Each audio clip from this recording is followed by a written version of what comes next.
Dan terakhir saya ajak saudara mendoakan untuk jemaat Tuhan. Supaya jemaat Tuhan bukan menjadi orang yang bitter, tapi menjadi yang better. Saya pelajari saudara kenapa orang bisa bitter next. Kenapa orang bisa bitter?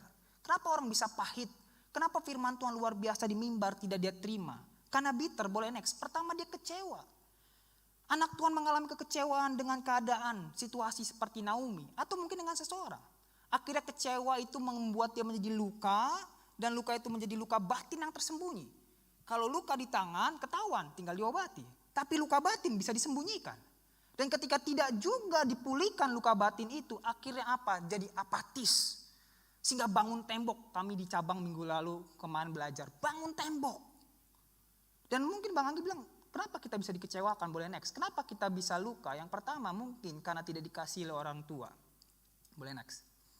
Kita ditolak, dihina, bahkan dipukul dalam keluarga oleh orang tua. Sehingga kita kira luka, kecewa. Dan ketika kita gak ngobatin itu, jadi tembok, jadi apatis. Atau yang kedua, dikecewakan oleh pasangan hidupnya. Gagal nikah, bentar lagi mau nikah, udah nyebar undangan, gagal. Mempelai laki-lakinya pergi, akhirnya dia kecewa, bitter. Atau suami istri, suami gak setia, istri kecewa. Istri gak setia, suami kecewa. Atau yang ketiga mungkin juga orang mengalami luka, kenapa? Karena dikecewakan dengan orang dekat. Hal yang paling menyakitkan adalah dilukai oleh orang yang paling disayang. Ya, kalau saya ngelukain saudara mungkin saudara gak masalah karena kita gak terlalu deket lah. Apalagi saudara yang cabang-cabangnya ujung, kita kan gak jarang ngobrol. Tapi mungkin kalau kita dilukai sesama cabang kita, lagu cita-cita keluar. Sakitnya tuh di sini. Haleluya. Dan terakhir mungkin juga kenapa kita luka, kecewa karena dilukai oleh pemimpin. Pernah dipermalukan. Pernah namanya diusir oleh pemimpin. Mungkin pemimpin di kantor, dosen kita, pemimpin di kerjaan, bahkan juga pemimpin rohani. Sehingga itu luka, dan luka itu gak diobati. Karena gak diobati jadi apatis atau bangun tembok. Nah ini yang perlu kita runtuhkan Bapak Ibu. Supaya jemaat Tuhan itu bukan orang yang bitter, bukan orang yang pahit, tapi orang yang bilang aku harus lebih baik. Haleluya. Cepat saja, kenapa? Lalu bagaimana Bang kita pulih dari kepahitan atau luka batin, bitter itu Bang? Minggu lalu kita belajar dengan pujian penyembahan. Pujian penyembahan merobohkan tembok kita. Selain itu saya pelajari yang pertama kita harus menjadi orang yang terbuka. Ingatlah Bapak Ibu Saudara, keterbukaan adalah awal daripada pemulihan.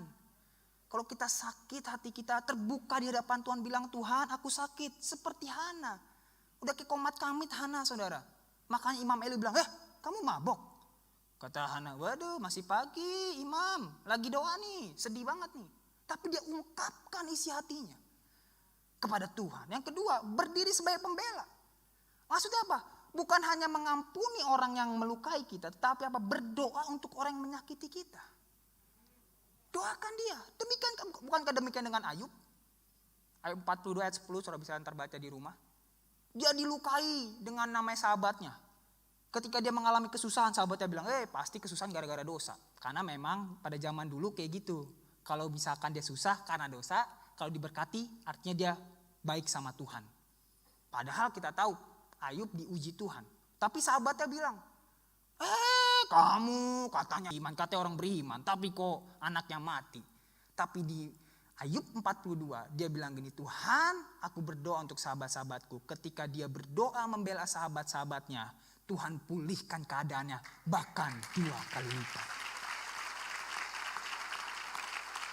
Dan terakhir, bagaimana supaya kita bisa mengubah bitter menjadi better, yaitu apa? Kita melakukan reframing. Saya meminjam bahasa orang psikologi. Reframing, meninjau kembali orang-orang yang menyakiti kita. Jangan lihat daripada sisi negatifnya, tapi lihat daripada sisi positifnya. Bahwa apa? Tuhan bisa pakai dia supaya apa? Saya dibersihkan. Reframing, apa? Mengulang kembali cara pandang. Pakai cara pandang Tuhan, bukan cara pandang kita, Bapak Ibu Saudara. Amin. Ya.